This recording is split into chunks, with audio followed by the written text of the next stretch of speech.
So very good morning, friends. Very happy that இன்னைக்கு ஒரு special டாபிக்கோட உங்க எல்லாருமே சந்திக்க வந்திருக்கேன். Very excited. ஐ ஹோப் நீங்க எல்லாருமே இந்த ட்ரைனிங் மூலமாக இன்னைக்கு பெருசா பெனிஃபிட் அடைவீங்கன்றதுல எந்த விதமான சந்தேகமும் எனக்கு கிடையாது.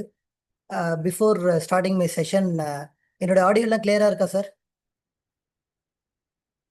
Everything clear, sir? Thank you so much. நான் ஸ்டார்ட் பண்ணிக்கலாம் இல்லையா? ஐ கேன் கோ த்ரூ இல்லையா? தேங்க்யூ. ரைட். ஸோ இன்னைக்கு நம்ம பார்க்கக்கூடிய டாபிக் என்ன? அதுக்கு முன்னாடி என்னை பற்றி சொல்லியிருந்திருப்பாங்க. என் பேர் வி சுதாகர். நான் பேசிக்லி இந்த வெஸ்டீஜ் வியாபாரத்துக்குள்ள வரதுக்கு முன்னாடி ஒரு பர்சனாலிட்டி டெவலப்மெண்ட் ட்ரெயினராக என்னுடைய கரியரை ஸ்டார்ட் பண்ணேன். நிறைய இன்ஜினியரிங் காலேஜ் ஸ்டூடெண்ட்ஸ் ப்ரொஃபஸர்ஸ்க்கு நான் ட்ரைனிங் கொடுத்துட்ருக்கேன், இன்னமும் கொடுத்துட்ருக்கேன்.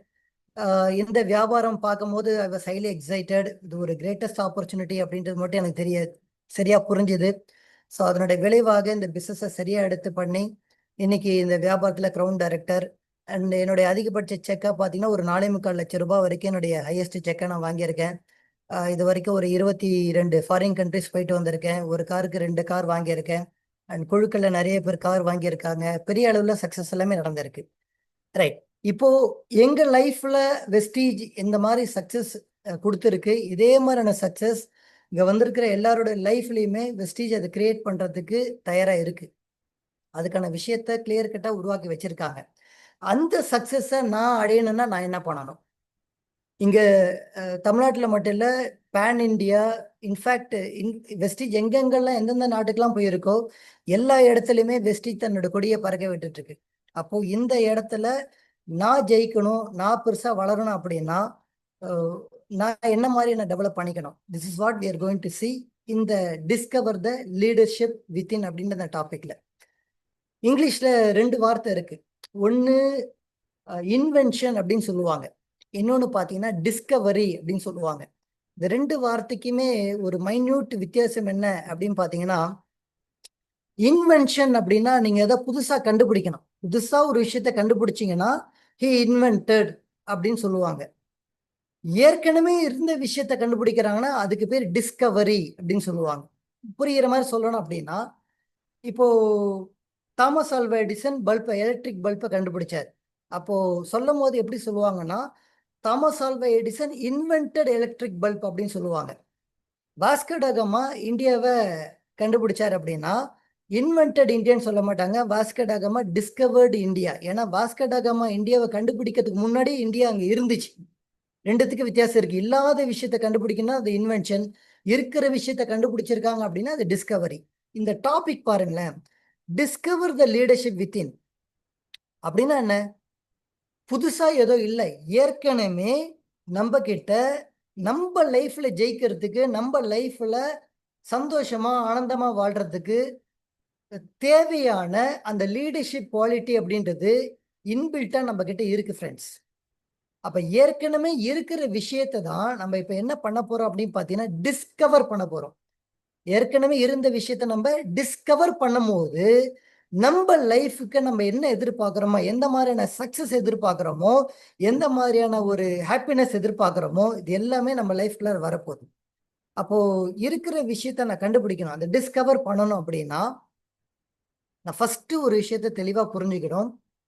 நீங்க வேர்ல்ட்ஸ் கிரேட்டஸ்ட் புக்ஸ், நீங்க எதெல்லாம் கிரேட்டஸ்ட் செல்ஃப் ஹெல்ப் புக் அப்படின்னு சொல்றாங்க இல்லையா, பர்சனாலிட்டி டெவலப்மெண்ட் புக்ஸ்ன்னு சொல்றாங்க இல்லையா, நீங்க உலகத்துல தலை சிறந்த புத்தகங்கள் எதை வேணா போய் படிச்சு பாருங்க. உலகத்தினுடைய கிரேட்டஸ்ட் மைண்ட்ஸ், இவர்கள் எல்லாமே உலகத்தினுடைய மிக சிறந்த மேதைகள், ஸ்காலர்ஸ் சொல்லுவோம் இல்லையா, இவங்க எல்லாருமே பொதுவாக நம்மளுக்கு சொல்லி தரக்கூடிய விஷயம் என்ன அப்படின்னு பாத்தீங்கன்னா, your inner world creates your outer world அப்படின்னு சொல்றாங்க. தமிழ்ல தெளிவா சொல்லணும் அப்படின்னு பாத்தீங்கன்னா, உங்க உள் உலகம் இதுதான் உங்க வெளி உலகத்தை உருவாக்குது அப்படின்னு சொல்றாங்க. அப்படின்னா என்ன? என்னுடைய வெளி சூழ்நிலை, என்னுடைய அவுட்டர் வேர்ல்டு, என்னோட வாழ்க்கை எப்பயுமே சந்தோஷமா இருக்கணும், வெற்றிகரமா இருக்கணும், ஐஸ்வர்யங்கள் நிறைந்ததா இருக்கணும் அப்படின்னா முதல்ல நான் எங்க மாற்றங்கள் கொண்டு வர வேண்டியது இருக்கு அப்படின்னு பாத்தீங்கன்னா, என்னோட இன்னர் வேர்ல்டுல நான் இதெல்லாத்தையும் கொண்டு வரணும். என் மனசுக்கு எது தெரியாதோ அது என் வாழ்க்கையில நிஜமாகறதுக்கான வாய்ப்புகள் சுத்தமா கிடையாது. உங்களுக்கு புரியுற மாதிரி சில எக்ஸாம்பிள்ஸோட சொல்லணும் அப்படின்னு பார்த்தீங்கன்னா, ஒன் ஆஃப் த பெஸ்ட் எக்ஸாம்பிளை சொல்லணும் அப்படின்னா, உங்களுக்கு ஃப்ளைட் ஓட்ட தெரியுமா அப்படின்னு நான் கேட்குறேன். ஃப்ளைட் ஓட்ட தெரியுமா அப்படின்னு நான் கேட்கும் போது உங்களோட ஆன்சர் என்னவா இருக்கும்? மெஜாரிட்டி பீப்புளோட ஆன்சர் என்னவா இருக்கும் அப்படின்னு பார்த்தீங்கன்னா, தெரியாது அப்படின்னு நம்ம சொல்லுவோம். இப்போ தெரியாது அப்படின்றது எதுக்கு தெரியல? நம்ம கண்ணுக்கா, நம்ம காதுக்கா, நம்ம மூக்குக்கா, நம்ம கைக்கா, அல்லது நம்ம மனசுக்கா அப்படின்னு பார்த்தீங்கன்னா, நம்ம மனசுக்கு ஃப்ளைட் ஓட்ட தெரியாது.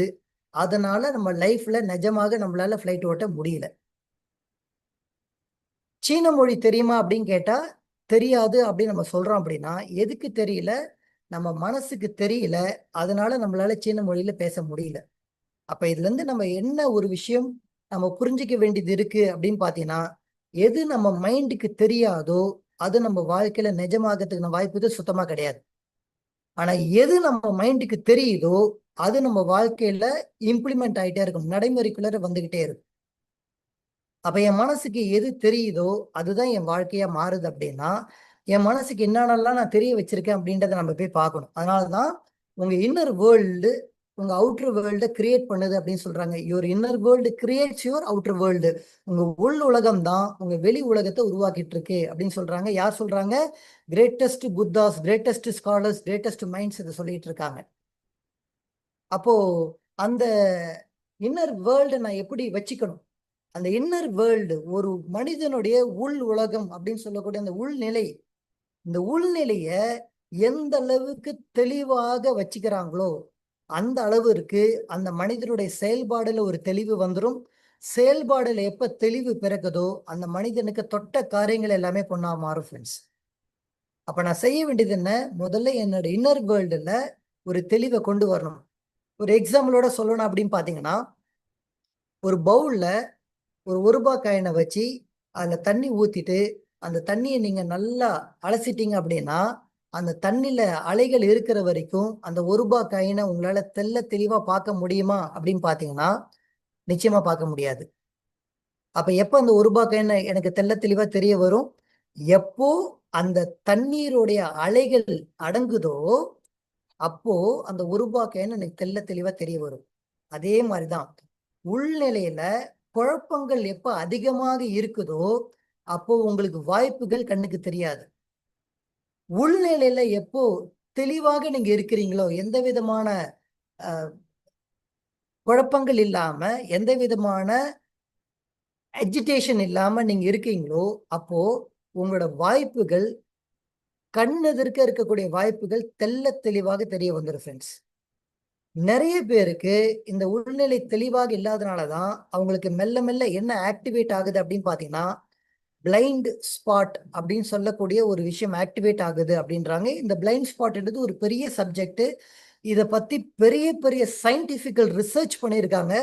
அண்ட் நம்ம சில எக்ஸாம்பிள்ஸோட ரியலா நடந்த ஒரு ரிசர்ச்சை வச்சு நம்ம சில விஷயத்த நம்ம இந்த ட்ரைனிங்குள்ள நம்ம பார்க்கலாம். ஃபர்ஸ்ட் இந்த பிளைண்ட் ஸ்பாட்னா என்ன? அது எங்க இருக்கு? அது எப்படி ஆக்டிவேட் ஆகுது? இது ஆக்டிவேட் ஆகிறதுனால எப்படி நம்மளுக்கு வாய்ப்புகள் தெரிய மாட்டேங்குது? இதை எப்படி நம்ம டீஆக்டிவேட் பண்றது? எப்படி தாண்டி நம்ம இதனோட வாய்ப்புகளை நம்ம பார்க்க, நம்ம சுத்தி இருக்கக்கூடிய வாய்ப்புகளை எப்படி நம்ம சரியா கிரகிக்கிறது?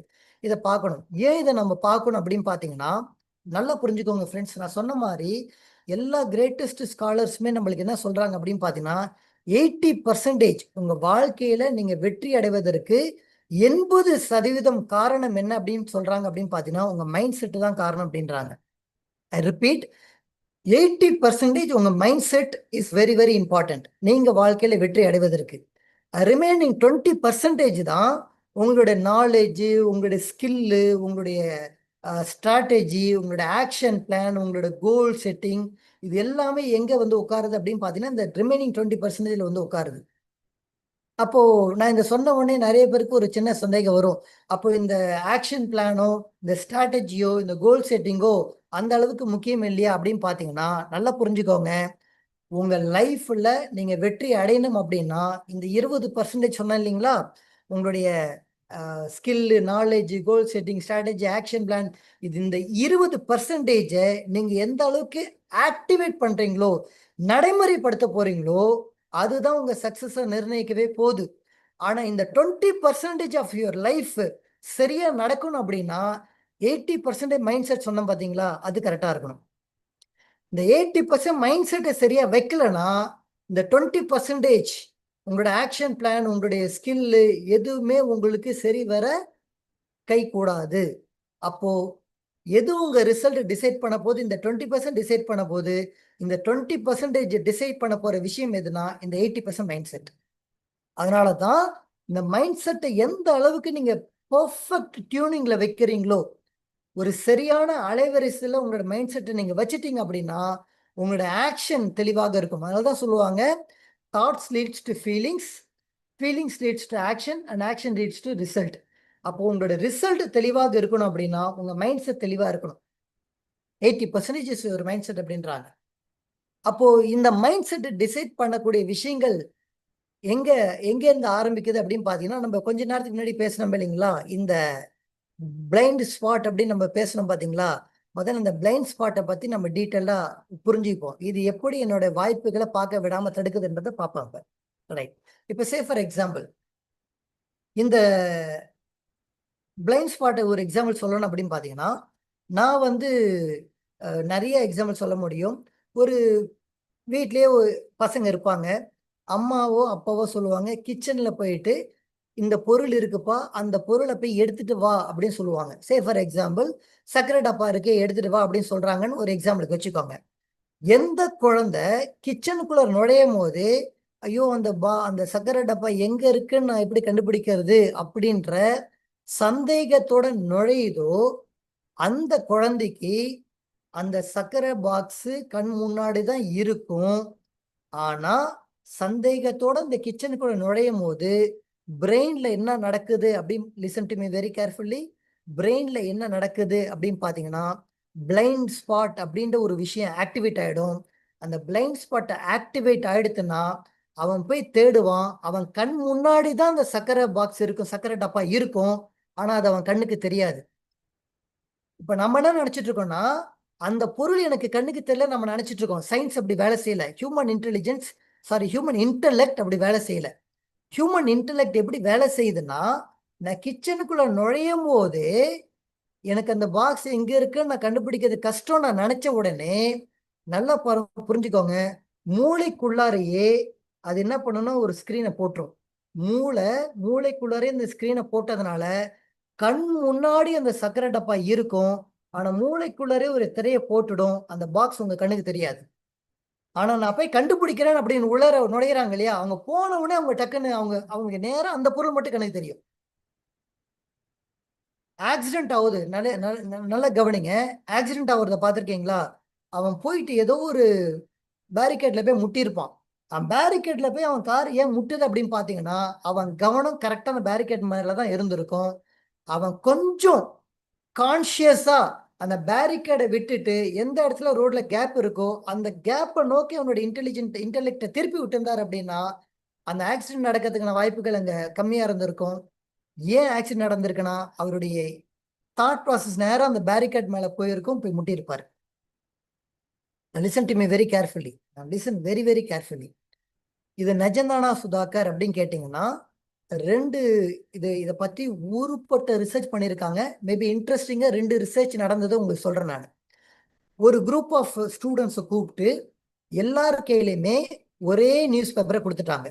ஐ மீன் இந்த தேதியில வந்த news paper, Hindu news paper ஒரு எக்ஸாம்பிள் வச்சுக்கோங்க. எல்லார் கையிலுமே இந்த தேதியில வந்த நியூஸ் பேப்பர் அந்த கிளாஸ்ல இருக்கிற 30 பேருக்கு கொடுத்துட்டாங்க. கொடுத்துட்டு என்ன ஒரு டெஸ்ட் வைக்கிறாங்க அப்படின்னா, யார் யாரெல்லாம் இந்த நியூஸ் பேப்பருக்குள்ளார எஜுகேஷன் அப்படின்ற ஒரு வார்த்தையை நீங்க கண்டுபிடிக்கிறீங்களோ, அந்த எஜுகேஷன் இந்த பேப்பர்ல 6 இடங்கள்ல வந்திருக்கு. ரைட்? 6 இடங்கள்ல எஜுகேஷன் அப்படின்ற ஒரு வார்த்தை எழுதியிருக்கு. இந்த நியூஸ் பேப்பருக்குள்ளார யார் யாரெல்லாம் இந்த எஜுகேஷன் ஒரு வார்த்தை கண்டுபிடிக்கிறீங்களோ அவங்களுக்கு கேஷ் ரிவார்டு கொடுக்கறதா சொல்லிட்டாங்க. ஸோ இந்த பிள்ளைங்க நியூஸ் பேப்பரை திறக்கும் போது இவ்வளோ பெரிய நியூஸ் பேப்பர்ல 10 பக்கம் கொண்டுள்ள இந்த நியூஸ் பேப்பர்ல 6 வேர்டு எஜுகேஷன் நான் எங்கடா கண்டுபிடிக்க போறேன் அப்படின்னு நினைச்ச அந்த குழந்தைங்க நல்லா பாருங்க, அந்த நியூஸ் பேப்பரை படிக்கும் போது அந்த எஜுகேஷன் அப்படின்ற லெட்டரை தாண்டி தான் போயிருக்காங்க. ஆனா அவங்க மூளைக்கு அந்த எஜுகேஷன் வார்த்தை கண்ணுக்கு தென்படல. ஆனா கேஷ் ரிவார்ட் கிடைக்க போகுது, நான் இதை கண்டுபிடிக்க போறேன் அப்படின்ற அந்த எக்ஸைட்மெண்ட்டோட, அந்த பாசிட்டிவ் ஆட்டிடியூடோட, நான் அதை கண்டுபிடிச்சிட்டேன்னா எனக்கு சக்சஸ் கிடைக்க போகுதுன்ற அந்த மைண்ட் செட்டோட ஒருத்தன் நியூஸ் பேப்பரை திறந்தான்ல, அவன் கண்ணுக்கு டக்கு டக்கு டக்குன்னு அந்த எஜுகேஷன்ற ஒரு வார்த்தை பட்டிருக்கு. ஃப்ரெண்ட்ஸ் நல்லா புரிஞ்சுக்கோங்க, இது ஏதோ விளையாடுற விஷயம் இல்லை. நான் எஜுகேஷன் ஒரு வார்த்தை எக்ஸாம்பிள் சொல்லிட்டேன், இது விளையாடுற விஷயம் இல்லை. நீங்க எப்போ இது எங்கடா என் கண்ணுக்கு படப்போது நீங்க நினைச்சிட்டீங்கன்னா, கண் முன்னாடி தான் அந்த வாய்ப்பு இருக்கும். ஆனா அந்த வாய்ப்பு உங்களுக்கு கண்ணுக்கு தெரியாது. உங்க இன்டெலெக்டால அதை கிராஸ் பண்ண முடியாது. ஒரு பெரிய ஷாப்பிங் மால் உள்ளார இன்ட்ரெஸ்டிங்கா 10 இடங்கள்ல நாங்க 500 ரூபாய் தாளை வந்து வச்சிருக்கோம் அப்படின்னு சொல்றாங்க. இந்த ஷாப்பிங் மால்ல யார் கண்டுபிடிக்கிறாங்களோ அவங்களுக்கு அந்த பணம் உண்டு அப்படின்னு ரியலா பண்ணியிருக்காங்க. இந்த நான் சொல்ற ரிசர்ச் வந்து ரியலா பண்ணியிருக்காங்க. அப்போ உள்ளார போகும்போதே இவ்வளோ பெரிய ஷாப்பிங் மால்ல எங்கடா போய் அந்த 500 ரூபாய் கண்டுபிடிக்க போறேன் அப்படின்னு டவுட்ஃபுல்லா போனவங்க நிஜமா அந்த 500 ரூபாய் கிராஸ் பண்ணி போயிருக்காங்க. கண்ணில் தெம்படல. 500 ரூபாய் கண்டுபிடிச்சாச்சுன்னா அந்த 500 ரூபாய் எனக்கு வரப்போகுதுன்ற அந்த எக்ஸைட்மெண்ட், அந்த ஆட்டிடியூட், பாசிட்டிவான மைண்ட் செட்ல தேடினவங்களுக்கு கண்ணில் கிடைச்சிருக்கு. ஃப்ரெண்ட்ஸ் கொஞ்சம் யோசிங்க. இப்போ நான் சொன்னது சாதாரணமான விஷயம் இல்லை. ஒவ்வொரு பர்சனுக்குமே இந்த ஆப்பர்ச்சுனிட்டின்றது இப்படிதான் வந்து கண் முன்னாடி நிற்கும். ஆனா இதுல என்னடா இருக்கு அப்படின்னு கேட்டுட்டாங்கன்னா அவங்களுக்கு அந்த ஆப்பர்ச்சுனிட்டி கண்ணுக்கு தெரியாது. பட் இதுல என்ன, இதுல ஏதோ ஒண்ணு ஒளிஞ்சிருக்கு, இது என்னடா அப்படின்னு ரியலா ஸ்டடி பண்ண ஆரம்பிச்சாச்சு அப்படின்னா ஃப்ரெண்ட்ஸ் பிலீவ் மீ, உங்க மைண்ட் ப்ரிப்பேர் ஆயிடும். உங்க மைண்ட் ப்ரிப்பேர் ஆயிடுச்சுன்னா இது வரைக்கும் கண்ணுக்கு தெரியாத வாய்ப்பு, இது வரைக்கும் கண்ணுக்கு தெரியாத அந்த அந்த ஆப்பர்ச்சுனிட்டி, அந்த ஐடியாஸ் எல்லாமே உங்க பிரெயின் டக்கு டக்குன்னு ஆக்டிவேட் ஆகிடும். உங்க பிரெயின் ஆக்டிவேட் ஆன நேரம் சரியா போய் அதை பிடிப்பீங்க. சக்சஸ் உங்களுக்கு வந்துடும். தோற்றவர்களுக்கும் ஜெயித்தவர்களுக்கும் அடிப்படை வித்தியாசம் என்ன அப்படின்னு போய் ஆராய்ச்சி பண்ணி பார்க்கும்போது பல காரணங்கள் இருக்கலாம். அடிப்படை காரணம் என்னன்னா, அவங்க ஜெயிச்ச விஷயத்துல ஆப்பர்ச்சுனிட்டியை கண்டுபிடிச்சிட்டாங்க. தோற்ற நபர்கள் அதுல பிளைண்ட் ஸ்பாட் ஆக்டிவேட் ஆகுது, அவங்களால சென்ஸ் பண்ண முடியாம போயிடுது. அண்ட் ட்ரஸ்ட் மீ, நான் சொல்ல வரக்கூடிய விஷயத்தை இப்போ கொஞ்சம் நீங்க கூர்ந்து கவனிக்கணும். வெஸ்டீஜில் இப்போ கொண்டு வந்திருக்கிற இந்த மேட்ச் பாயிண்ட் சிஸ்டம் இருக்கு இல்லையா, இந்த மார்க்கெட்டிங் பிளான் இருக்கு இல்லையா, இது வந்து ஃப்ரெண்ட்ஸ் நான் கேரண்டீடா சொல்றேன், ஒரு பெரிய ரெவல்யூஷனே கிரியேட் பண்ண போகுது. இதை நானும் இனிஷியலி பார்க்கும் போது பெருசா நான் எக்ஸைட் ஆகலை. பட் என்னவோ வந்திருக்கே, சரி பிளைண்ட் ஸ்பாட் ஆக்டிவேட் ஆயிடுது. ட்ரஸ்ட் மீ, 3 நாள் எனக்கு பிளைண்ட் ஸ்பாட் ஆக்டிவேட் ஆயிடுத்து. அதை நான் என்னன்னு கூட பெருசா எக்ஸைட் ஆகி பார்க்கல. பட் என்னவோ கொடுத்துருக்காங்க, இவ்வளவு ரிசர்ச் பண்ண பிறகு கொடுத்துருக்காங்க. அப்ப என்னதான் இருக்கு அப்படின்னு மைண்டுக்கு இதுல என்ன ஆப்பர்ச்சுனிட்டி ஒளிஞ்சிருக்கு அப்படின்னு அந்த திறந்த மனப்பான்மையோட நான் எப்ப போய் பார்த்தனோ, ட்ரஸ்ட் மீ, நான் சொல்ல வரக்கூடிய வார்த்தைகளை 100% நீங்க நம்பணும். என்னுடைய ஹம்பிள் ரெக்வெஸ்ட். இதுல எப்பேற்பட்ட ஆப்பர்ச்சுனிட்டினா லைஃப் லாங் காலத்துக்கும் கடந்து நிற்கக்கூடிய ஒரு வாய்ப்பாக இந்த மேட்ச் பாயிண்ட் நம்மளுக்கு போனஸ் சிஸ்டமா கொடுக்க போறாங்க. இதை சரியா பார்த்துட்டீங்கன்னா, சரியான பர்செப்ஷன்ல, சரியான கோணத்துல, சரியான டைமென்ஷன்ல நீங்க பார்த்துட்டீங்கன்னா, நான் சொல்றேன், பெரிய ஆப்பர்ச்சுனிட்டி நம்மளுக்கு ஓப்பன் ஆக போகுது. ஸோ இது வரைக்கும் யாருக்காவது இந்த மேட்ச் பாயிண்ட்ல உங்களோட பிளைண்ட் ஸ்பாட் ஆக்டிவேட் ஆகியிருந்தா மை சின்சியர் ரெக்வெஸ்ட், திருப்பியும் ராஜன் சார் பேசின வீடியோஸ், உங்க அப்ளைன்ஸ் பேசின வீடியோ, பாஷா சார் பேசின வீடியோஸ், இந்த மேட்ச் பாயிண்ட்டை பத்தி பேசின வீடியோஸை கொஞ்சம் போட்டு ரீகலெக்ட் பண்ணி சரியான டைமென்ஷனை பார்த்துட்டீங்கன்னா நான் சொல்றேன், ஆப்பர்ச்சுனிட்டி பெருசா கிடைக்க போகுது. அண்ட் பிலீவ் மீ, அடுத்த சில மாதங்கள்ல இந்த வெஸ்டீஜில் ஒரு பெரிய ரெவல்யூஷன் நடக்க போறத கண் கூட பார்க்க போறோம். அண்ட் அதுல நம்ம பெனிஃபிட் அடையணும் அப்படின்னா சின்சியர் ரெக்வெஸ்ட் நான் திருப்பி வைக்கிறேன். இந்த ட்ரைனிங்குள்ளார டீட்டெயிலாக போகிறதுக்கு முன்னாடி இந்த ரெக்வெஸ்ட்டை வச்சுட்டு போறேன். தயவு செய்து இந்த ட்ரைனிங் முடிச்ச பிறகு இந்த மேட்ச் பாயிண்ட்டை பத்தி என்ன சொல்றாங்க, உங்க லீடர்ஸ் என்ன சொல்றாங்கன்றத அந்த வீடியோவை ஒரு வாட்டி ரீகலெக்ட் பண்ணுங்க.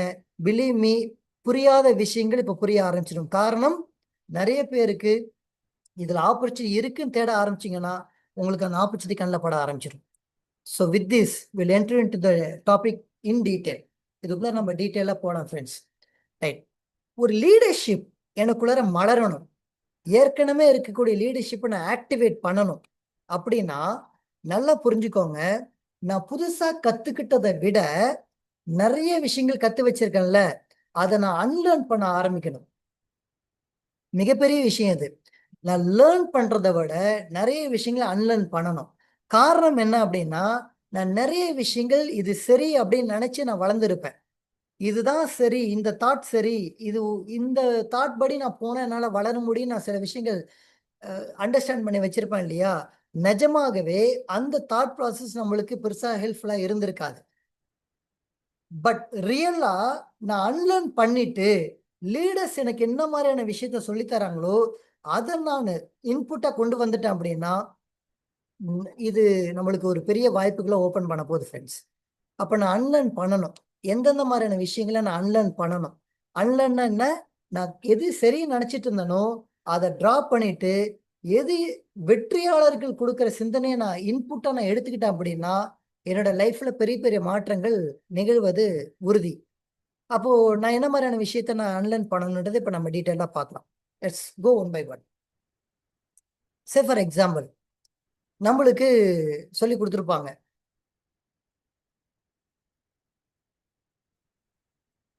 Cause and effect. இது ஒரு எக்ஸாம்பிள் எடுத்துப்போம்.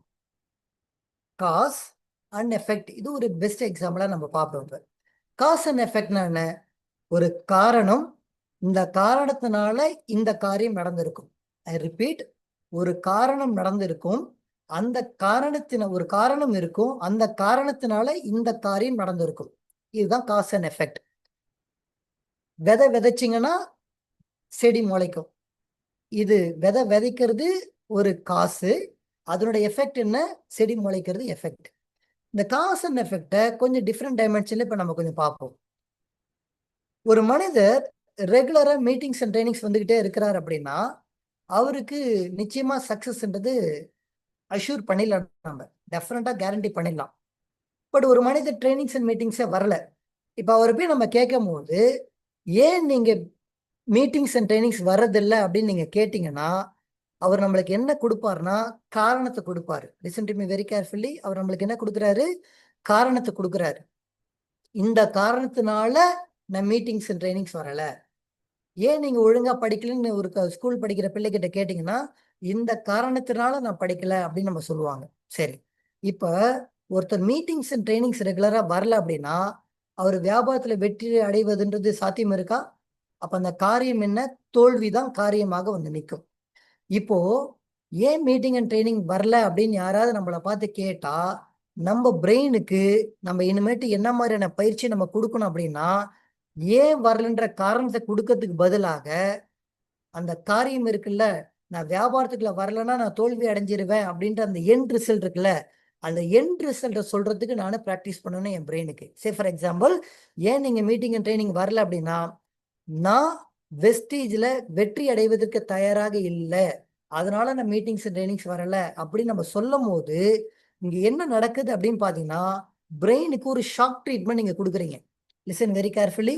பிரெயினுக்கு நீங்க நிஜமாவே ஒரு ஷாக் ட்ரீட்மெண்ட்டை கொடுக்குறீங்க. என்ன ட்ரீட்மெண்ட் கொடுக்குறீங்க பாருங்க?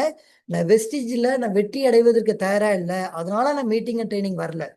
இப்படி சொல்லும் போது உங்களுக்குள்ள ஒரு பதட்டம் ஏற்படுமா ஏற்படாதா? அப்ப யோசிச்சு பாருங்க. காரணத்தை சொல்லிட்டீங்கன்னா நான் இந்த மாதிரி ஒரு ஃபங்க்ஷனுக்கு போயிட்டேன், இந்த மாதிரியான காரணத்தினால வரல, காரணத்தை சொல்லிட்டீங்கன்னா அது உங்க பிரெயினுக்குள்ளார எந்த விதமான இம்பாக்டையும் ஏற்படுத்தாது ஃப்ரெண்ட்ஸ். ஆனா அந்த செயலை செய்யாததுனால வரக்கூடிய இந்த விளைவை நீங்க பத்தி பேசும்போது அது உங்களுக்குள்ளார என்ன பண்ணுது அப்படின்னு பாத்தீங்கன்னா ஒரு வகையான ஷாக் ட்ரீட்மெண்ட்டை கொடுக்குது. ஒரு ஃபியர் ஃபேக்டரை ஆக்டிவேட் பண்ணி விடுது. அந்த ஃபியர் ஃபேக்டர் ஆக்டிவேட் பண்ணி விடும் போது அடுத்த முறை நீங்க அந்த செயலை செய்யாம இருக்கிறதுக்கு உங்களுக்கு அது ஹெல்ப்ஃபுல்லா இருக்கும். சொல்ல வர்றது எல்லாராலையும் புரிஞ்சுக்க முடியும் நான் நினைக்கிறேன். நம்பர் 1, ஏன் நீ ஒழுங்கா படிக்கல அப்படின்னு கேட்கும் போது நான் பாஸ் பண்றதுக்கு தயாரா இல்லை அப்படின்னு ஒருவேளை அந்த ஸ்டூடெண்ட் சொல்லிட்டான் அப்படின்னா அடுத்த வாட்டி அவன் படிக்காம இருக்கிறதுக்கான பாசிபிலிட்டி இருக்குமா? போய் பாருங்க. நான் பாஸ் பண்றதுக்கு தயாரா இல்லை அப்படின்னு அவன் சொல்லும் போது அவன் பிரெயினுக்குள்ள ஒரு ஃபியர் ஃபேக்டர் ஃபார்ம் ஆகுது. அந்த ஃபியர் ஃபேக்டர் ஃபார்ம் ஆயிட்டு அப்படின்னாலே அந்த செயலை செய்யாம அவனால இருக்க முடியாது. அப்ப அந்த செயலை போயிட்டு அவன் ஆட்டோமேட்டிக்கா செய்ய ஆரம்பிப்பான். எப்ப ஆக்ஷனை சரியான மைண்ட் செட்ல செய்ய ஆரம்பிக்கிறானோ அப்ப அவனுக்கு ரிசல்ட்ன்றது ஆட்டோமேட்டிக்கா கிடைச்சிரும். அப்ப இன்னில இருந்து நம்ம கொடுக்க வேண்டிய பிராக்டிஸ் என்ன அப்படின்னு பாத்தீங்கன்னா நம்ம எடுத்துக்க வேண்டிய பிராக்டிஸ் ஒன்னே ஒண்ணுதான். இனிமேட்டு காரணத்தை சொல்லாம அந்த காரணத்துக்கான விளைவுகளை நம்ம சொல்ல ஆரம்பிக்கணும். எப்போ அந்த காரணத்தை சொல்லாம அந்த காரணத்துக்கான விளைவை சொல்ல ஆரம்பிச்சிட்டோமோ, அன்னையில இருந்து நான் சொல்றேன், அந்த செயலை நீங்க செய்வதற்கான உத்வேகம் உங்களுக்குள்ள பிறக்க ஆரம்பிச்சிடும். நம்பர் 1. நம்பர் 2, எனக்குள்ளார இருக்கக்கூடிய லீடர்ஷிப்பை நான் ஸ்ட்ரென்தன் பண்ணணும்.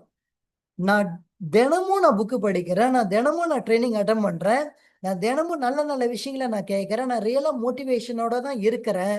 ஆனா என்னால ஃபுல் ஃபிளெட்ஜிட்டா என்னால முழு திறமையோட என்னால செயல்பட முடியல அப்படின்ற மாதிரியான சில விஷயங்கள் நம்மளுக்குள்ள ஓடும். இத எல்லாருக்குள்ளாரையும் அந்த உணர்வுகள் வந்திருக்கலாம் ஃப்ரெண்ட்ஸ்.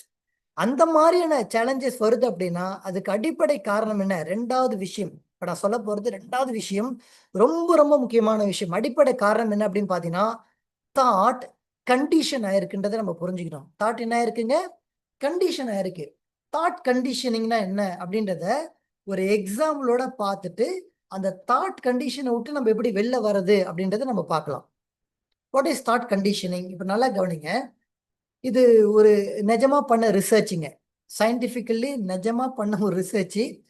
ஒரு பெரிய ஃபிஷ் டேங்க், ஒரு மிகப்பெரிய ஃபிஷ் டேங்க்ல என்ன பண்றாங்க அப்படின்னு பார்த்தீங்கன்னா, ஒரு பெரிய மீனை விடுறாங்க. அந்த ஃபிஷ் டேங்க் உள்ளார இருக்கக்கூடிய தண்ணியில ஒரு பெரிய மீனை விடுறாங்க. அந்த மீனை விட்டுட்டு அது பக்கத்திலேயே நிறைய குட்டி குட்டி மீனெல்லாம் விடுறாங்க. ஸோ அந்த குட்டி குட்டி மீனை விட்ட உடனே இந்த பெரிய மீன் என்ன பண்ணும்னா, அந்த குட்டி மீனை போய் சாப்பிட்றதுக்கு முயற்சி பண்ணும். ஆப்வியஸா இது நடக்குமா நடக்காதா? நிச்சயமா நடக்கும். ஆனா என்ன பண்ணிட்டாங்கன்னா, அந்த குட்டி மீனை விட்டுட்டு அதுக்கு நடுவுல ஒரு கிளாஸ், ஒரு மிரரை வச்சுட்டாங்க. ஸோ அந்த மீன் என்ன பண்ணுதுன்னா, அந்த குட்டி மீனை சாப்பிட்றதுக்காக முயற்சி பண்ணி கொஞ்சம் தூரம் ஸ்விம் பண்ணி நீச்சல் அடிச்சுட்டு போகுது. ஆனா நடுவுல இருக்கக்கூடிய அந்த கண்ணாடி என்ன பண்ணுதுன்னா, அந்த மீனை தாண்ட விடாம தடுத்துக்கிட்டே இருக்கு. இந்த கண்ணாடிக்கு அந்த பக்கம் குட்டி மீன்லாம் இருக்கு. ஸோ இது போய் முட்டி பாக்குது, தாண்ட முடியல. திருப்பி அந்த மீன் என்ன பண்ணுதுன்னா, நீச்சல் அடிச்சுட்டு பின்னாடி போகுது. திருப்பி அந்த குட்டி மீனை பாக்குது, போய் சாப்பிடணும்னு முயற்சி பண்ணிட்டு கிட்ட போகுது. திருப்பி அந்த கண்ணாடி தடுக்குது. இந்த மாதிரி என்ன பண்ணுதுன்னா, போகுது, தடுக்குது. திருப்பியும் போகுது, தடுக்குது. இப்ப இந்த மாதிரி தடுத்ததுனால அந்த பெரிய மீனுக்குள்ளார என்ன தாட், அதுக்குள்ளார என்ன கண்டிஷன் நடக்குது அப்படின்னு பாத்தீங்கன்னா, நம்மளால இந்த லெவலை தாண்டி நீச்சல் அடிச்சு போக முடியாது. இதோட நம்மளுடைய வாழ்க்கை முடியுது, இதோட நம்மளுடைய எல்லை முடியுது அப்படின்னு அதுக்குள்ள கண்டிஷன் நடக்குது. ஒரு சில வாரங்கள் கழித்து நடுவுல இருக்கக்கூடிய அந்த மிரரை எடுத்துட்டாங்க, அந்த கண்ணாடி எடுத்துட்டாங்க. அதே குட்டி குட்டி மீன்கள் அந்த இடத்துல நீச்சல் அடிச்சுட்டு தான் இருக்கு. இந்த பெரிய மீன் என்ன பண்ணுதுன்னா, எது வரைக்கும் அந்த கண்ணாடி வச்சிருந்தாங்களோ அது வரைக்கும் தான் போகுது. ஆனா அது என்ன நினைக்குதுன்னா, அந்த இடத்துல ஒரு முடிவு இருக்கு அப்படின்னு நினைக்குதே தவிர, அதை தாண்டி அதால போக முடியல. ஆனா கண்ணாடி எடுத்துட்டாங்க. ஆனா அது என்ன பண்ணுதுங்க, அதை தாண்டி போகாம இதோட முடிஞ்சிடுச்சு அப்படின்ட்டு திருப்பி வருது, திருப்பி போகுது. இப்போ பல வாரங்களாக அந்த மீனால அந்த கண்ணாடி எல்லையை தாண்ட முடியல. அதுக்குள்ள என்னங்க கண்டிஷன் ஆயிட்டு இருக்கு இப்ப? நம்மளால இவ்வளவு தூரம் தான் பயணம் பண்ண முடியும் அப்படின்னு கண்டிஷன் ஆகுது. அந்த கண்ணாடி எடுத்த பிறகு அதை தாண்ட முடியல. இப்ப யோசிச்சு பாருங்க ஃப்ரெண்ட்ஸ். இந்த மீனுக்குள்ளார எப்படி கண்டிஷன் நடக்குதோ அதே மாதிரிதான் மனிதர்கள் நம்மளுக்குமே கண்டிஷன் அப்படின்றது நடந்திருக்கு. கடந்த காலத்துல நம்மளால எது வரைக்கும் செய்ய முடிஞ்சதோ அது வரைக்கும் தான் எதிர்காலத்திலயும் செய்ய முடியும் அப்படின்னு நம்ம நினைச்சிட்டு இருக்கோம். ஆனா ரியாலிட்டி அப்படியா அப்படின்னு பாத்தீங்கன்னா கிடையாது. ஒரு மீனுக்கு கண்டிஷன் ஆகலாம், ஒரு ஜீவராசிக்கு கண்டிஷன் நடக்கலாம். பட் மனிதனுக்கு தாட் கண்டிஷன் நடக்கலாமா அப்படின்னு பாத்தீங்கன்னா நடக்கவே கூடாது. அது ஒரு மிகப்பெரிய சின், அது ஒரு பெரிய குற்றம் அப்படின்னு தான் நான் சொல்லுவேன். மனிதர்கள் என்ன பண்றாங்கன்னா, கடந்த காலத்துல ஒரு விஷயத்த என்னால செய்ய முடிஞ்சதுன்னா எதிர்காலத்துல என்னால செய்ய முடியும் நம்புறாங்க. கடந்த காலத்துல ஒரு விஷயத்த என்னால செய்ய முடியல அப்படின்னா எதிர்காலத்துல என்னால அதை செய்ய முடியாதுன்னு நம்பிடுறாங்க. என்ன பண்றாங்க தெரியுமா? கார் ஓட்டுறாங்க. முன்னாடி இருக்கக்கூடிய கண்ணாடியை பார்க்கறதுக்கு பதிலாக ரியர் வியூ, பின்னாடி நம்ம பார்ப்போம் இல்லையா? மேல ஒரு கண்ணாடி வச்சிருப்பாங்க இல்லையா? அந்த ரிவர்ஸ் ரியர் வியூவை பார்த்து நம்ம வண்டி ஓட்டுற மாதிரி. அப்ப ரியர் வியூவை பார்த்து வண்டி ஓட்டுறீங்க அப்படின்னா முன்னாடி இருக்கக்கூடிய உலகத்தை பார்க்கறதுக்கு பதிலா பின்னாடி பார்த்து வண்டி ஓட்டினா அந்த வண்டி என்ன ஆகுங்க ஃப்ரெண்ட்ஸ்? நீங்க எப்பேற்பட்ட திறமை உள்ள நபரா இருந்தாலும் நிச்சயமாக அந்த வண்டி ஆக்சிடென்ட் ஆகும்.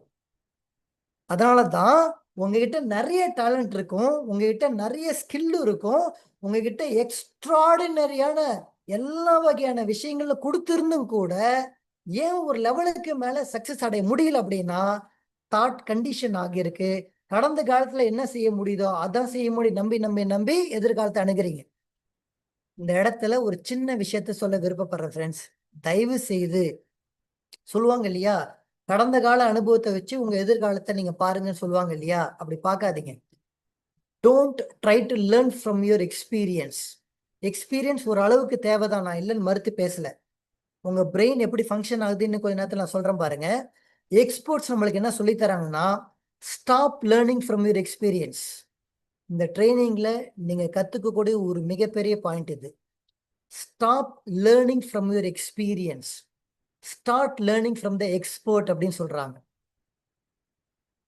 உங்க உங்க எக்ஸ்பீரியன்ஸ்ல இருந்து நீங்க கத்துக்கிறதுக்கு பதிலாக எக்ஸ்பர்ட்ஸ் கிட்ட இருந்து கத்துக்கோங்க அப்படின்றாங்க. அப்படின்னா என்ன தெரியுமா? ஃபர்ஸ்ட் இந்த எக்ஸ்பீரியன்ஸ் எப்படி மூளையில போயிட்டு என்னென்ன வேலை நடக்குதுன்றது கொஞ்சம் பார்ப்போம் பாருங்க. இப்போ நான் என்ன சொன்னேன், கடந்த காலத்துல ஒரு விஷயம் உங்களால செய்ய முடியலன்னா எதிர்காலத்துல செய்ய முடியல அப்படின்னு நம்மளுக்குள்ள ஒரு தாட் ஃபார்ம் ஆகுது இல்ல. அது ஏன் ஃபார்ம் ஆகுது? அது நேச்சுரல் அப்படின்னு பார்த்தீங்கன்னா எஸ், அது நேச்சர் தான். இறைவன் மனிதனோட மூளையை படைக்கும் போது எப்படி படைச்சிட்டார் அப்படின்னு பார்த்தீங்கன்னா, இந்த கடந்த கால அனுபவத்தை வச்சு உங்க வாழ்க்கையை நீங்க பார்க்கணும் அப்படின்றதுனால தான் படைச்சு வச்சிருக்காரு. இப்போ நெருப்புல கை வைக்கிறீங்க, நெருப்புல கை வச்சனாகும் சுடும். அப்போ நெருப்புல கை வச்சாச்சுன்னா சுட்டுடுது. இதுக்கப்புறம் விளையாட்டுக்கு திருப்பி போய் இன்னொரு வாட்டி கை கை வைப்பீங்களா? டெஃபினட்டா கை வைக்க மாட்டீங்க. அப்போ என்ன ஆகுது? கடந்த கால அனுபவம் என்ன சொல்லுது? நெருப்புல கை வச்சா சுடும், அப்ப தொடாதன்ட்டு. அப்போ பிரெயின் ஏன் பாஸ்ட் எக்ஸ்பீரியன்ஸை வச்சு ஃபியூச்சரை பார்க்கறதுக்கு நேச்சுரலா ப்ரோக்ராம் ஆகியிருக்கு அப்படின்னு பார்த்தீங்கன்னா, பிரெயின் அவ்வளோ சீக்கிரம் உங்க எனர்ஜியை செலவு பண்ண விடாது. அப்ப பாஸ்ட் எக்ஸ்பீரியன்ஸ் வச்சு ஃபியூச்சரை பார்க்க வைக்கும். ஏன்? பிரெயினுக்கு தேவையில்லாம எனர்ஜியை செலவு பண்றது பிடிக்காது. ஆக்சுவலி இப்படிதான் நடக்கும்.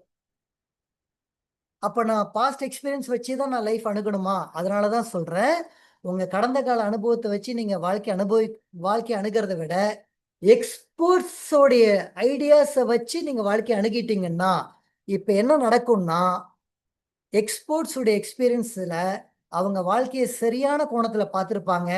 அவங்களுக்கு பிளைண்ட் ஸ்பாட் ஆக்டிவேஷன் நடந்திருக்காது. சரியான பெர்செப்ஷன்ல அணுகியிருப்பாங்க.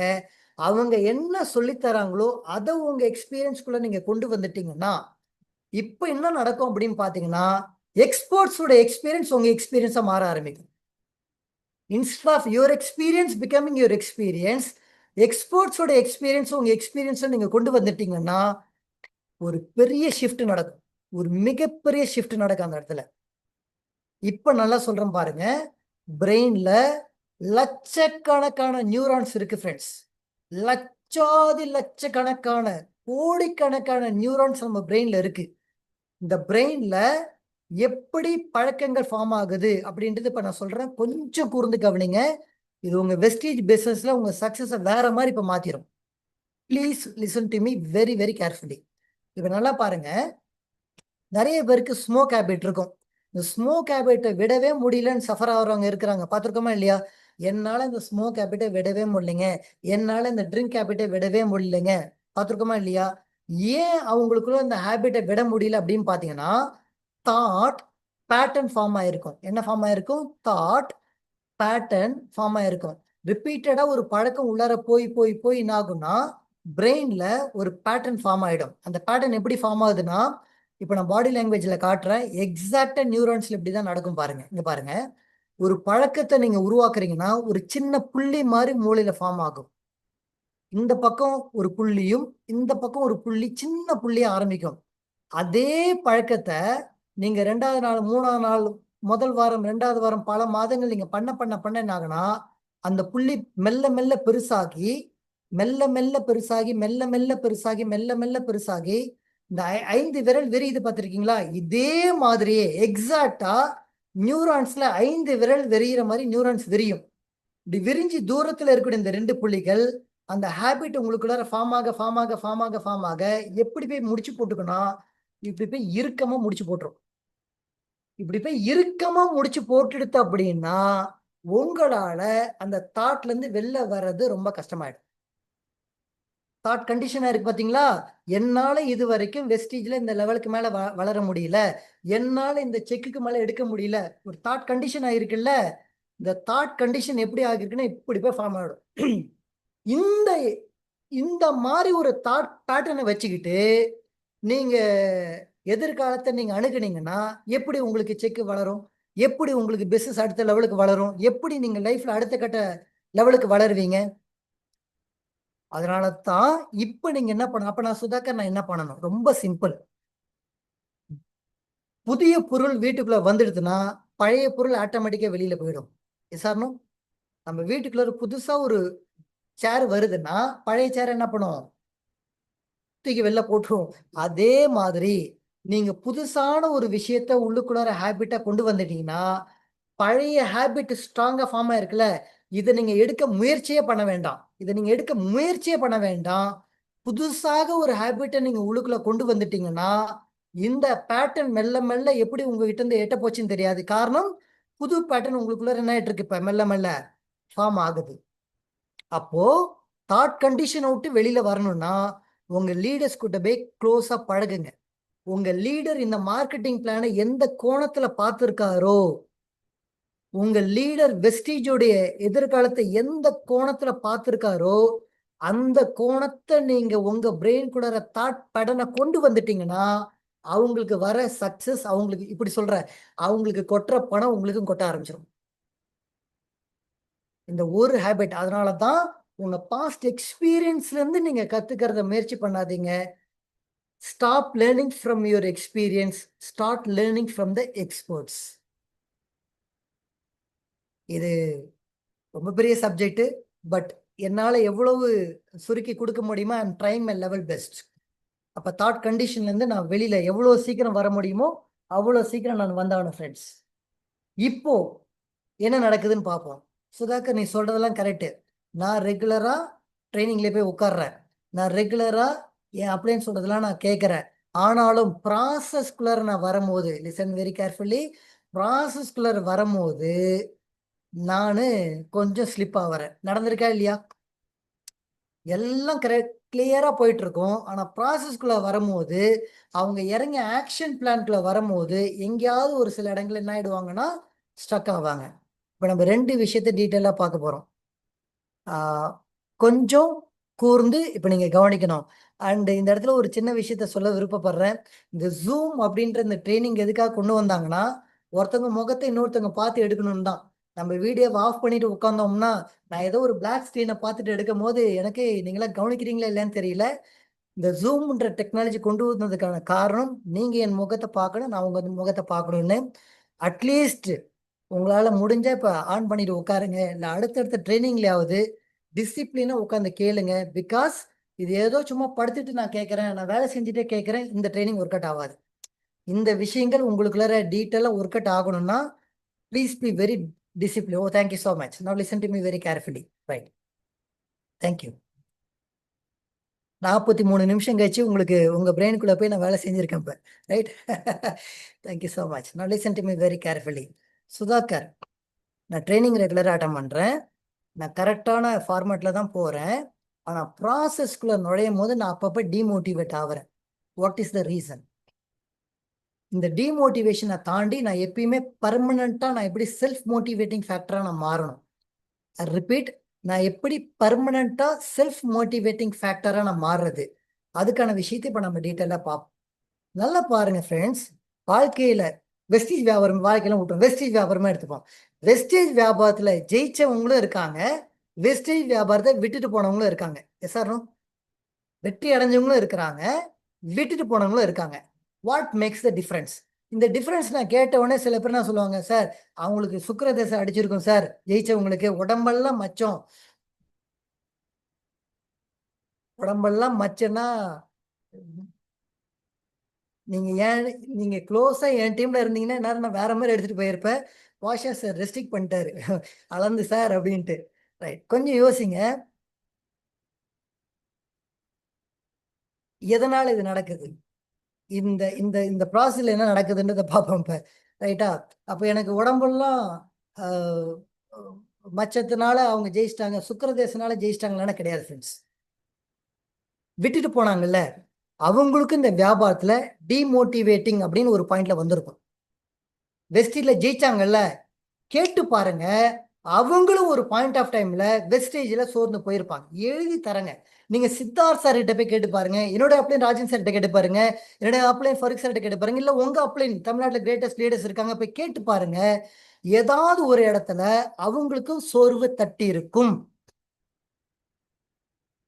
அப்போ அவங்களுக்கு சோர்வு தட்டி இருக்கு அப்படின்னா அவங்க ஏன் அந்த சோர்வை தாண்டி ஜெயிச்சாங்க? வியாபாரத்துல விட்டுட்டு போனவங்களால ஏன் அந்த நிக்க முடியல, அந்த வியாபாரத்துல ஏன் நிக்க முடியல? அடிப்படை ரீசன் என்ன அப்படின்னு போய் பாத்தீங்கன்னா, this is the main reason friends. வியாபாரத்தை ஆரம்பிக்கும் போது நான் ஏன் வெஸ்டேஜ் பண்ணணுன்ற கேள்விக்கு உங்ககிட்ட ஆழமான பதில் இருந்தால், ஐ ரிப்பீட், நான் ஏன் வெஸ்டேஜ் பண்ணணும் அப்படின்ற அந்த கேள்விக்கான ஆழமான பதில் உங்ககிட்ட ஸ்ட்ராங்கா இருந்துச்சுன்னா, விட்டுட்டு போகணும்னு நினைக்கும் போது நான் ஏன் ஆரம்பிச்சேன்னு ஒரு மனுஷன் நினைச்சிட்டானா அவன் விட்டுட்டு போன்ற எண்ணத்தை விட்டுருவானாம். எப்பேற்பட்ட ரிசர்ச் பாருங்க. விட்டுட்டு போகணும் அப்படின்னு ஒரு முடிவு எடுக்கும் போது நான் ஏன் இந்த வியாபாரத்தை ஆரம்பிச்சேன் அப்படின்ற அந்த கேள்விக்கான பதில அவன் ஒரு செகண்ட் நினைச்சிட்டான் அப்படின்னா அந்த விட்டுட்டு போகணுன்ற எண்ணம் அவனை விட்டுட்டு போயிடுமா. இப்ப புரியுதா? ஜெயிச்சவங்க ஏன் நிக்கிறாங்கன்னா அவங்களுக்கும் உங்களுக்கு வந்த சேலஞ்சஸ் வந்திருக்கும், அவங்களுக்கும் பல நீங்க பார்த்த சேலஞ்சஸை விட அவங்க பெருசா பார்த்துருப்பாங்க. அதான் ட்ரூத். அதையும் தாண்டி ஏன் நிக்கிறாங்க அப்படின்னா அவங்க ஏன் வெஸ்டேஜ் பண்ணணுன்றதுக்கான கேள்விக்கான பதில் ஸ்ட்ராங்கா இருக்கு. உங்ககிட்ட வெஸ்டேஜ் நான் ஏன் பண்ணணுன்ற அந்த கேள்விக்கான பதில் ஸ்ட்ராங்கா இருக்கா அப்படின்றத பாருங்க. அப்படி ஸ்ட்ராங்கா இல்லைன்னா இன்னைக்கு ஒரு ஹோம்ஒர்க் சொல்றேன், எழுதி பாருங்க. நைட்டுல இருந்து வெஸ்டேஜ் மேல உங்களுக்கு காதல் வந்துடும். வெஸ்டேஜ் மேல அளப்பரிய காதல் வந்துடும். உங்களால நினைச்சா கூட விட்டுட்டு போக முடியாது. டைரி பணம் எடுத்துட்டு நான் சொல்ற மாதிரி வேணா எழுதி பாருங்க. டைரி பணம் எடுத்துக்கணும். நான் ஏன் வெஸ்டேஜ் பண்றேன்னு ரீசன் எழுதும் போது நான் எப்படி எழுதுனேன் தெரியுமா? நான் வெஸ்டேஜ்ல பணம் சம்பாதிச்சா என் குழந்தைங்களை பாண்டிச்சேரியில ஒரு பெஸ்ட் ஸ்கூல்ல படிக்க வைக்க முடியும். நான் வெஸ்டேஜ்ல பணம் சம்பாதிச்சாச்சுன்னா என்னுடைய அப்பா அம்மா, என்னுடைய குழந்தைங்க, என்னுடைய மனைவி, என்னுடைய குடும்பத்தை நான் என்ன மாதிரியான லக்ஸுரி டூர் கூட்டு போயிட்டு வர முடியுமா? லக்ஸுரி டூர் கூட்டு போயிட்டு வர முடியும். வெஸ்டேஜ்ல நான் பணம் சம்பாதிச்சா நான் லக்ஸுரி கார் வாங்க முடியும். வெஸ்டேஜ்ல நான் பணம் சம்பாதிச்சா நான் மட்டும் இல்ல என்னை சுத்தி இருக்கவங்கள ஹாப்பியா வச்சுக்க முடியும். வெஸ்டேஜ்ல நான் பணம் சம்பாதிச்சா கட கட கடன்னு ஒரு 200 300 பாயிண்ட் சின்ன சின்ன விஷயங்களை எழுதுங்க. அது சின்ன சின்ன விஷயமா இருக்கும். வெஸ்டேஜ்ல நான் பணம் சம்பாதிச்சா நினைச்ச நேரத்தில் நினைச்ச ஹோட்டல்ல போய் நினைச்ச சாப்பாடை சாப்பிட முடியும். சின்ன சின்ன விஷயமா இருக்கும். நான் பென்ட்லி காரை வாங்குறத பத்தி பேசல, பென்ஸ் காரை வாங்குறத பத்தி நான் பேசல. நான் வெஸ்டேஜ்ல பணம் சம்பாதிச்சாச்சுன்னா எனக்கு பிடிச்ச மாதிரி சாரி வாங்கி போடுவேன், எனக்கு பிடிச்ச மாதிரி ட்ரெஸ் வாங்கி போடுவேன். அந்த கனெக்டிங் பாயிண்ட் இருக்குல்ல, நான் ஏன் வெஸ்டேஜ் பண்ணணும் அப்படின்ற அந்த கேள்விக்கு பதில எழுதும் போது உங்க மூளைக்கு சந்தோஷ உணர்வை நீங்க ஏற்படுத்திட்டீங்கன்னா, லுக் அட் மீ, அந்த ஏன் செய்யணுன்ற அந்த கேள்விக்கான பதிலை எழுதும் போது மூளைக்கு சந்தோஷமான அந்த ஹாப்பி எமோஷன்ஸை நீங்க உருவாக்கிட்டீங்கன்னா அதுக்கப்புறம் வெஸ்டேஜ் மேல தனி காதலே வந்துரும். You start loving the products, you start loving the company, you start loving everything. இப்ப புரியுதா? உங்களை உங்களை இந்த சென்ஸ் நான் யார சொல்றேன் அப்படின்னா இந்த வியாபாரம் வேணான்னு ஃபிட் பண்ணிட்டு போனாங்கல்ல அவர்கள் சந்தித்த சேலஞ்சஸை விட வியாபாரத்துல ஜெயிச்சவங்க பெரிய சேலஞ்சஸை சந்திச்சிருப்பாங்க. அவங்க இன்னைக்கு நின்று ஜெயிக்கிறதுக்கான காரணம் நான் ஏன் வெஸ்டேஜ் வியாபாரம் பண்ணணுன்ற கேள்விக்கான பதில் அவங்க கிட்ட என்ன ஆகி போச்சுங்க, ஸ்ட்ராங்கா வந்து போச்சு. எப்போ அது ஸ்ட்ராங்கா வந்து போச்சோ அது மூளைக்குள்ள போய் என்ன ஆகுதுங்க, தாட் பேட்டர்னோட போய் என்ன ஃபார்ம் ஆகுதுங்க, நான் வெஸ்டேஜை பத்தி நினைக்கும் போதெல்லாம் அந்த ஹாப்பி ட்ரீம்ஸ் எனக்குள்ளார வந்து வந்து வந்து மோட்டிவேட்டிங் ஃபேக்டரா மாறும். Wastage will be a part of your cellular memory. அவ்வளவுதான். அந்த மெமரிக்கு நீங்க போயிடுவீங்க. பட் இன்னைக்கு நீங்க பண்ணணும் அதை. அது இமீடியட்டா பண்ணணும். நான் காதுல வாங்கிட்டு விட்டுட்டேன் அப்படின்னா காட் பிளஸ் யூ, நான் ஒன்றும் பண்ண முடியாது. But God has to bless you. நீங்க நிச்சயமா எழுதணுன்றது என்னோட ஆசை, ரைட்? நீங்க கட்டாயமா பண்ணணும். இப்போ நான் சொல்ல போற point is very very important. நான் ஏன் பண்ணணுன்ற கேள்வி எனக்குள்ள ஸ்ட்ராங்கா வந்த பிறகு, அந்த மோட்டிவேட்டிங் ஃபேக்டர் எனக்குள்ள வந்த பிறகு, இப்போ மனித மூளையில ஒரு சேலஞ்ச் ஃபார்ம் ஆகும். உங்க கண்களை யாரும் எடுக்காம உங்க கண்களை அப்படியே என் மேல கொஞ்சம் வைங்க. எழுத வேண்டாம். இப்ப கொஞ்சம் எல்லாரும் என்ன பார்க்கணும். ஐ ரெக்வெஸ்ட் யூ எவ்ரிபடி, கொஞ்சம் எல்லாரும் என்ன பாருங்க.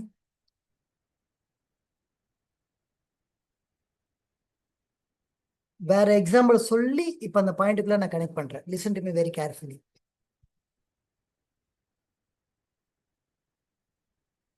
நம்ம சொல்லுவோம் புத்தர் சொன்னாரு ஆசையே துன்பத்திற்கு காரணம் அப்படின்னு சொன்னாரு, நம்ம சொல்லுவோம். Yes or no? ஆசையே தான் எல்லா பிரச்சனைக்குமே அடிப்படை காரணம். புத்தா எவ்வளவு பெரிய ஆளு, அவர் பேச்ச நம்ம மீறலாமா? அப்ப இனிமேட்டு ஆசைப்படாம இருந்துடலாமா? வாழ்க்கையை திறந்துடலாமா? நீங்க நினைக்கிறீங்களா புத்தர் அவ்வளவு அமைச்சோட அந்த பதில சொல்லியிருப்பார் நீங்க நினைக்கிறீங்களா? புத்தானா அர்த்தம் என்ன தெரியுமா? புத்திக்கு தாதா. தன்னோட புத்திய தன்னோட ஆளுமைக்கு யார் கொண்டு வரானோ அவன் புத்தா. அப்போ புத்தியை தன்னோட ஆளுமைக்கு கொண்டு வந்தவர் இவ்வளவு கேவலமான ஒரு ஸ்டேட்மெண்ட் சொல்லியிருப்பாரு நீங்க நினைக்கிறீங்களா? ஆசையே துன்பத்திற்கு காரணம், ஆசைப்படாத, ஆசையை துறன்னு. ஹலோ, ஆக்சுவலி அவர் எங்கேயுமே அப்படி சொல்லல. அவர் என்ன சொன்னார் அப்படின்னு பாத்தீங்கன்னா, ஆசை துன்பத்திற்கு காரணம் இல்ல, ஆசையினால் வரக்கூடிய பதட்டம் தான் துன்பத்திற்கு காரணம் அப்படின்னு சொன்னார். Desire is not the cause of all sufferings. Desperate is the real cause of all sufferings. அதாவது ஆசை படுறோம், இந்த கார் எனக்கு வேணும், இந்த லெவலை நான் அச்சீவ் பண்ணணும், இந்த மாதிரி ஒரு லைஃப் எனக்கு வேணும், நம்ம ஆசைப்பட்டுட்டோம். அந்த ஆசையை பட்டுட்டு அந்த ஆசை நிறைவேறுவதற்கு முன்னாடி எனக்கு இன்னும் கார் வரல, எனக்கு இன்னும் அந்த பணம் வரல, எனக்கு இன்னும் அந்த சக்சஸ் வரலன்னு ஒரு பதட்டத்தை நம்ம ஏற்படுத்துறோம்ல, அந்த பதட்டம் தான் உங்க சக்சஸ உங்ககிட்ட இருந்து பெருசா பிரிக்குது. ஹலோ, உங்க சக்சஸ எது பெருசா உங்ககிட்ட இருந்து ஒரு இடைவெளியை ஏற்படுத்துது அப்படின்னு பாத்தீங்கன்னா இதுதான். நல்லா புரிஞ்சுக்கோங்க. Desire is the right frequency of the nature. பிரபஞ்சத்தோடைய சரியான ஃப்ரீக்வன்சி என்னன்னா ஆசை. பிரபஞ்சத்தோடைய எதிர்வினை ஆற்றக்கூடிய ஃப்ரீக்வன்சி எதுன்னா பதட்டம். இறைவன், நல்லா புரிஞ்சுக்கணும், இறைவன் பிரபஞ்சத்தை படைச்சதே மனிதனுடைய தேவையை நிறைவேற்றுவதற்காக தான். இறைவன் பிரபஞ்சத்தை படைச்சதே மனிதனுடைய தேவையை நிறைவேற்றுவதற்காக தான். நான் இங்க ஆசைப்பட மாட்டேன்னா வேற கிரகத்துக்கு போயிடணும், இந்த பூமியில நம்மளுக்கு இடம் இல்லை. அப்ப ஃபர்ஸ்ட் உங்க ஆசையை பெருசுப்படுத்துங்க, நல்ல பெரிய ஆசைகள் கனவுகளை கொண்டு வந்துருங்க. இப்ப கவனிங்க, இந்த ட்ரீம் அச்சீவ் பண்ண போகும்போது நம்மளுக்குள்ள என்ன வருதுங்க? டெஸ்பரேட், ஒரு பதட்டம் வருது இல்ல, அந்த டெஸ்பரேட்டை நம்ம டிராப் பண்ணணும். ஏன் எனக்கு பதட்டம் வருது? சுதாகர், நான் எல்லாம் தயாராயிட்டேன், நான் அதை நோக்கி தான் போறேன், பட் எனக்கு இன்னும் சக்சஸ் வரலையே அப்படின்னு நீங்க நினைச்சீங்கன்னா, ஃப்ரெண்ட்ஸ் நல்லா புரிஞ்சுக்கோங்க, பிரபஞ்சத்துல எப்ப நீங்க ஒரு விஷயத்த ஆசைப்படுறீங்களோ அது தன்னோட செயல்பாடுகளை செய்ய ஆரம்பிச்சிடும். ஆனா உங்க கண்களுக்கு அது தெரியாது, ஆனா அந்த வேலை அங்க நடந்துட்டு தான் இருக்கும். நான் சொல்றதை கொஞ்சம் கூர்ந்து கவனிக்கணும். அது உங்க கண்களுக்கு வேணா தெரியாம இருக்குமே தவிர, ஆனா நீங்க ஆசைப்பட்டதற்கான செயல்பாடுகள் என்ன ஆயிட்டு இருக்குங்க அந்த பிரபஞ்சத்துல, அத செயல்படுத்திக்கிட்டே இருக்கும். நீங்க அதை அந்த ஆசையின் மேல தீவிரமான நம்பிக்கை வச்சிட்டீங்கன்னா அது நினைக்க கிடைக்கின்ற மாதிரி நீங்க நினைச்ச பொருள் உங்க கண் முன்னாடி கொண்டாந்து நிறுத்திடும். யாருக்கு அது வந்து சேர மாட்டேங்குது அப்படின்னா, பாதி வழியில என்ன பண்ணிடுவோம்னா விதையை தோண்டி பார்ப்பான், நான் போட்ட விதை முளைக்க தான் தோண்டி பார்த்துருவான். இந்த தோண்டி பார்த்தனுக்கு அது நடக்காம போயிடும். செந்தில் கேட்பான் பாத்தீங்களா, ஆனா இதுல எப்படி நான் எரியும்ட்டு பெட்டர் மாஸ் லைட்டை கேட்பான் பாத்தீங்களா, அந்த மாதிரி தான் இது நடக்குது. அப்ப நான் பதட்டப்படாம இருக்கணும்னா ஃபர்ஸ்ட் விஷயம், நான் இந்த யூனிவர்ஸை நம்பணும், கடவுளை நம்பணும். நான் கேட்டதை என்னை படைச்ச இறைவன் கொடுப்பான்ட்டு இறைவன் மேல ஒரு அசைக்க முடியாத ஒரு ஃபெய்த் நம்ம கிட்ட இருக்கணும், இன்டாமிட்டபிள் ஃபெய்த் இருக்கணும். அந்த ஆசையை நோக்கி நான் பயணம் செய்யும் போது என்னோட ப்ராசஸ் எப்படி இருக்கணும்னா சந்தோஷமா இருக்கணும். எல்லாமே நான் அடைஞ்ச மாதிரி நான் அந்த சந்தோஷமான உணர்வுல நான் செயல்பட ஆரம்பிக்கணும். அந்த சந்தோஷமான உணர்வுல நான் செயல்பட ஆரம்பிச்சிட்டேன் அப்படின்னா எல்லாமே எனக்கு கிடைச்சிடுச்சுன்ற அந்த சந்தோஷ உணர்வுல நான் செயல்படும் போது இப்ப என்ன நடக்குது அப்படின்னா எனக்குள்ள ஒரு ஹாப்பி எமோஷன்ஸ் ஃபார்ம் ஆக ஆரம்பிக்குது. ஆசை தீவிரம் அடையும் போது நான் சொன்ன பாத்தீங்களா, desire is the right frequency of the nature. அப்ப ஆசை சரியான ஃப்ரீக்வன்சி, நேச்சரோட சரியான ஃப்ரீக்வன்சில இயங்கும் போது நீங்க கேட்டதெல்லாம் உங்களை நோக்கி வர ஆரம்பிக்கும். அப்ப அந்த பதட்டம் அப்படின்றத நான் டிராப் பண்ணணும். அப்ப எனக்குள்ள அந்த ஃபெய்த் வேலை செய்யணும். நல்லா புரிஞ்சுக்கோங்க, உங்க கண்ணுக்கு தெரியாது, ஆனா அது நடந்துட்டு இருக்கும். ஒரு செடியை வைங்க, ஒரு ரோஜா பூ செடியை உங்க வீட்டுல வச்சுட்டு 4 நாள் மறைச்சு மறைச்சு பாருங்க. அந்த மொட்டு வந்த பிறகு அந்த 4 நாள் மறைச்சு மறைச்சு பாருங்க, உங்க கண்ணுக்கு அந்த பூ மலர்றது தெரியவே தெரியாது. ஆனா 4வது நாள் அந்த பூ மலர்ந்திருக்குமா, மலர்ந்திருக்காதா? உங்க கண்ணுக்கு தெரியலன்றதுனால அங்க வேலை நடக்கலன்னு அர்த்தமா? புரிஞ்சுக்கோங்க, நம்மளோட இன்டெலெக்ட் ரெஸ்ட்ரிக்டட் அறிவு. ரெஸ்ட்ரிக்டட் அறிவுனா என்ன தெரியுமா? தேனி பார்த்திருக்கீங்களா? தேனி, தேனி, தேனி பார்த்துருக்கோமா? கொஞ்சம் தலை எப்படி இப்படி இல்லை இப்படி இப்படி. தேனி பார்த்துருக்கோம், வெரி குட். இந்த தேனி இருக்குல்ல, தேனை கலெக்ட் பண்ணி பிடிக்கும்ல தேனி. அந்த தேனி ரெக்கை வச்சிருக்கா, இந்த ரெக்கை அடிக்கும்ல. ஒரு செகண்டுக்கு எவ்வளவு வாட்டி அதால அடிக்க முடியும்? சின்ன பூச்சி எவ்வளவு வாட்டி அதால அடிக்க முடியும் அப்படின்னு கேட்டா நம்ம என்ன சொல்லுவோம்? ஒரு வாட்டி அடிக்கும். சில பேர் புத்திசாலி தெரியுமா, 4 வாட்டி அடிக்கும் சார் ஒரு செகண்டுக்கா, 5 வாட்டி அடிக்கும் சார் அப்படிலாம் சொல்லுவாங்க. எஸ்ஆர்னோ? ஒரு செகண்டுக்கு 5 வாட்டி அந்த தேனியால் அடிக்க முடியுமா? சின்ன பூச்சி தானே அடிக்க முடியுமா? Logically not possible. ஆனா ஒரு செகண்டுக்கு அது எத்தனை வாட்டி அந்த ரெக்கையை அடிக்கணும்னா 237 வாட்டி அடிக்குமா. இந்த பாருங்க, ஒரு செகண்ட்ல. நீங்க அதை மறைச்சு மறைச்சு பார்த்துட்டு 237 கிடையாது, ஒரு வாட்டி தான் அடிக்குதுன்னு சொன்னீங்கன்னா ஐயோ பாவம். உங்களுடைய இன்டலெக்டுக்கு அது கண்ணுக்கு தெரியாது. உங்க கண்ணுக்கு ஒரு ஒரு குறிப்பிட்ட அலைவரிசைக்கு மேல கண்டுபிடிக்க முடியாது. அதே மாதிரிதான் எப்போ நீங்க இறைவனை நம்பி ஒரு ஆசையை நீங்க கேட்டு அதை நோக்கி நீங்க செயல்பட ஆரம்பிக்கிறீங்களோ, பிரபஞ்சத்துல அதுக்கான செயல்பாடுகளை இறைவன் நிறைவேற்றிக்கிட்டே இருப்பாரு. தக்க சமயம் பார்த்து அதை உங்க கையில கொண்டாந்து சேர்த்துருவாரு. அது வரைக்கும் உங்க மேல நம்பிக்கை, வெஸ்டீஜ் மேல நம்பிக்கை, இறைவன் மேல நம்பிக்கை, இந்த 3 நம்பிக்கை ஒரு புள்ளியில இணைஞ்சிடுச்சு அப்படின்னா நினைக்க கிடைக்க, அவ்வளவுதான் அந்த விஷயம். உங்களை நோக்கி எல்லாமே வந்து சேரும். அப்ப நான் செய்ய வேண்டியது என்ன? எனக்குள்ளார கடந்த கால அனுபவத்தை வச்சு வாழ்க்கை அணுகாம எக்ஸ்போர்ட்ஸோட எக்ஸ்பீரியன்ஸா மாத்திக்கிட்டு எங்கேயுமே பதட்டப்படாம நான் சரியான அலைவரிசையில இயங்க ஆரம்பிச்சிட்டேன் அப்படின்னா எனக்கு கை கூட வேண்டிய காரியங்கள் நல்லபடியாக கை கூட ஆரம்பிச்சிடும். அப்போ ஃப்ரெண்ட்ஸ், நம்ம இன்னைக்கு பார்த்த விஷயங்கள் ரொம்ப பெரிய விஷயங்கள் நம்ம பார்த்துருக்கோம். முக்கியமா நான் சொன்ன விஷயங்கள் என்னென்ன? நான் சொன்ன மாதிரி நம்மளுடைய பெரிய எதிரியா இருக்கிறது நம்மளுடைய பிளைண்ட் ஸ்பாட். அதை நான் மாத்தணும் அப்படின்னா நான் எந்த அளவுக்கு வெற்றியாளர்கள் கூட சேர்ந்து பழகிறனோ அவர்களுடைய திங்கிங் பேட்டர்னா நான் மாறணும். அதான் எப்பயுமே சொல்லுவாங்க, வாழ்க்கையில வெற்றி அடையணும் அப்படின்னா வெற்றியாளர்கள் என்ன செய்யறாங்களோ அதை நான் செய்யும் போது எனக்கு வெற்றி கிடைச்சிடும். அப்ப வெற்றியாளர்கள் செய்யறது நான் எதை நான் காப்பி பண்ணணும்னா அவங்க எப்படி சிந்திக்கிறாங்களோ அந்த மாதிரி நான் சிந்திக்க ஆரம்பிச்சிட்டேன்னா, ஐ ரிப்பீட், வெற்றியாளர்கள் எப்படி சிந்திக்கிறாங்களோ அந்த மாதிரி நான் சிந்திக்க ஆரம்பிச்சிட்டேன் அப்படின்னா எனக்கும் வெற்றின்றது 100% ஊர்ஜினம் செய்யப்பட்ட ஒரு விஷயமா மாறிடும் ஃப்ரெண்ட்ஸ். அப்போ எந்த அளவுக்கு அது முக்கியமா இருக்குன்றதை நம்ம பார்க்கணும். அப்ப யோசிச்சு பாருங்க, பிரெயின்குள்ளார ஒரு பேட்டர்ன் ஃபார்ம் ஆகுது. அந்த பேட்டர்னோட உங்க எதிர்காலத்தை நீங்க அணுகுனீங்கன்னா ஏன் ஒரே இடத்துல ஸ்டக்கப் ஆயிருக்கோம் அப்படின்னா இந்த பேட்டர்னை எப்படி தாண்டி வருதுன்னு தெரியல. அப்போ ஒரு விஷயம் என்ன கிட்ட இருந்து வெளியில போகணும் அப்படின்னா இனிமேட்டு நான் சிகரெட் ஸ்மோக்கிங் விடணும்லாம் நீங்க நினைக்காதீங்க. எக்ஸசைஸ் பண்றதை பத்தி நீங்க சிந்திக்க ஆரம்பிங்க. எக்ஸசைஸ் பண்ண ஆரம்பிங்க. இந்த சிகரெட் ஸ்மோக் எப்படி போச்சுன்னே தெரியாது, உங்களை விட்டு எட்ட போயிருக்கும். தோல்வி உங்ககிட்ட இருந்து எட்ட போகணும்னா இது எப்படி நான் தாண்டி வர்றதுன்றதை பத்தி சிந்திக்க ஆரம்பிக்காதீங்க. வெற்றியாளர்களை பத்தி நீங்க படிக்க ஆரம்பிங்க. வெற்றியாளர்களுடைய பழக்க வழக்கத்தை நீங்க அதிகப்படுத்துங்க. அவங்க சிந்திக்கிற மாதிரி நீங்க சிந்திக்க ஆரம்பிச்சிட்டீங்கன்னா இந்த தோல்விக்கான அந்த திங்கிங் பேட்டர்ன் உங்ககிட்ட இருந்து எப்படி வெளியில போச்சுன்னு உங்களுக்கு தெரியாது. அது 100% நேச்சுரலா வெளியில போயிட்டு இந்த தாட் பேட்டர்ன் உங்களுக்குள்ள ஸ்ட்ராங்கா இருக்கும். ஒன் ஃபைன் டே உங்க பேச்சை கேட்கறதுக்கு இந்த உலகம் காத்துட்டு இருக்கும். இன்னைக்கு நீங்க யாரோ ஒருத்தரோட பேச்சை கேட்கறதுக்கு வந்து உட்காந்துருக்கீங்க. நானும் அப்படிதான் உட்காந்துருந்தேன். எனக்கு பேசவும் தெரியாது ஒண்ணு. நீங்க ராஜன் சார், ஃபருக் சாருக்கு கேட்டு பாத்தீங்கன்னா தலையில கொட்டி கொட்டி புரிய வச்சாங்க. எனக்கு பேசவும் தெரியாது, ஒன்றும் தெரியாது. But I surrendered to the system.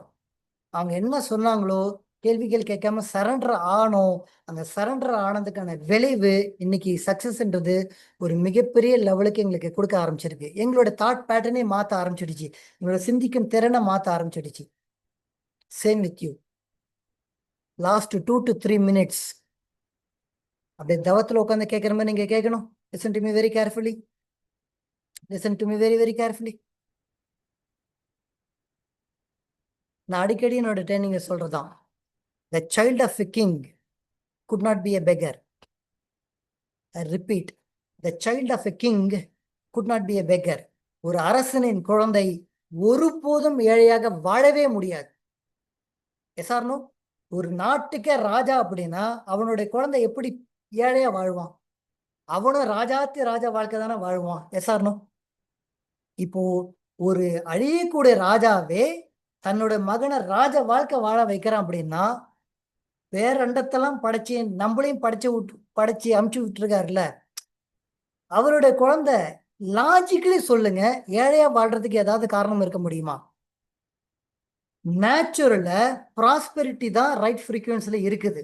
நம்ம வாழ்க்கையில ஏன் ஐஸ்வர்யங்கள் வராம ஏன் நம்மளுக்கு ஏழ்மை வந்து போச்சு அப்படின்னா நம்மளுக்கு சரியா சிந்திக்க முடியாதனால தான் இந்த பிரச்சனை. நம்மளுடைய எண்ணங்கள் தான் நம்மளுக்கு முதல் எதிரியாக வந்து போச்சு. சரியாக சிந்திக்கிற திறனுக்கு நம்ம மாறிட்டோம் அப்படின்னா இயற்கையோட ஃப்ரீக்வன்சி படி நீங்க எல்லாருமே ஐஸ்வர்யங்கள் நிறைந்த வாழ்க்கையா மாறுவீங்க. எப்படி நான் இதை புரிஞ்சிக்க முடியும்? The child of king could not be a beggar. நான் எப்படி இதை புரிஞ்சிக்க முடியும்? சயின்ஸ்ல என்ன சொல்றாங்க அப்படின்னு பாத்தீங்கன்னா, ஒரு குழந்தை பிறக்கணும்னா விந்தும் நாதமும் சேர்ந்தா குழந்தை பிறக்கும் சொல்றாங்களா இல்லையா? ஒரு ஆணோட விந்து ஒரு பெண்ணுடைய நாதமும் சேரும் போது குழந்தை பிறக்கும் சொல்றாங்களா இல்லையா? அப்படி சொல்றது சயின்டிபிக்கலி சொல்றது மிக மிக தப்பு, பெரிய தப்பு. லாஜிக்கலி அப்படி நடக்கவே நடக்காது. அதுதான் நல்லா பாருங்க. நிறைய பேர் கல்யாணம் ஆகி குழந்தை பிறக்கலன்னு சொல்லுவாங்க. இப்ப டெஸ்ட் எடுத்து பார்ப்பாங்க. இவருக்கும் நல்லா இருக்கும் ஹெல்த், இவங்களுக்கும் நல்லா இருக்கும். ஆனா குழந்தை பிறந்திருக்காது. ஏன்னா குழந்தை விந்து நாதமா சேர்ந்தா குழந்தை பிறந்திருக்கணும்னா அவங்களுக்கு டெஃபினட்டா மெடிக்கல் ரிப்போர்ட் கரெக்டா இருக்கிறவங்களுக்கு குழந்தை பிறந்திருக்கணுமா கூடாதா? ஏன் பிறக்கல? Logical question. அப்போ விந்து நாதமும் சேரும் போது நல்லா புரிஞ்சுக்கோங்க. Look at my body language. மூணாவதா ஒரு டிவைன் ஃபோர்ஸ் அதுல வந்து இறங்கணும். அந்த டிவைனுடைய எனர்ஜி அந்த விந்து நாதத்துல வந்து கலக்கலனா உயிர் ஜனிக்காது. அப்போ நீங்க என்ன நினைக்கிறீங்கன்னா, இந்த அப்பா அம்மாக்கு நான் பிறந்த நினைக்கிறீங்கல்ல, இந்த தாத்தா பாட்டி வழியா இந்த அப்பா அம்மாக்கு அவங்களுடைய பிசிக்கல் வழியா நீங்க பிறந்திருந்தாலும் விதை இறைவனோட வித்துல இருந்து தான் நீங்க பிறந்திருக்கீங்க. நானும் பிறந்திருக்கேன். இப்ப சொல்லுங்க, இந்த பேரண்டத்தை படைச்ச அந்த ஆண்டனோட வித்துல இருந்து தான் நம்ம வந்திருக்கோம்னா the child of a king could not be a beggar. அப்பேற்பட்ட வித்துல இருந்து பிறந்தவங்க நம்ம எப்படி ஏழையா வாழ முடியும்? அப்ப ஏழையா வாழ்றது இயற்கையில அது செயற்கை. நம்மளோட எண்ணங்களை சரியான ஃப்ரீக்வன்சில வச்சு சரியான நபர்கள் கூட போய் பழகிட்டீங்கன்னா, சரியான ஃப்ரீக்வன்சில இருந்துட்டீங்கன்னா, எதையும் சரியான கோணத்துல பார்க்கக்கூடிய பக்குவத்தை நீங்க வளர்த்துக்கிட்டீங்கன்னா உங்க லைஃப்ல எல்லாமே நினைக்க கிடைக்க அப்படி மாறும். Ladies and gentlemen, thank you so much. Love you all. Thank you so much.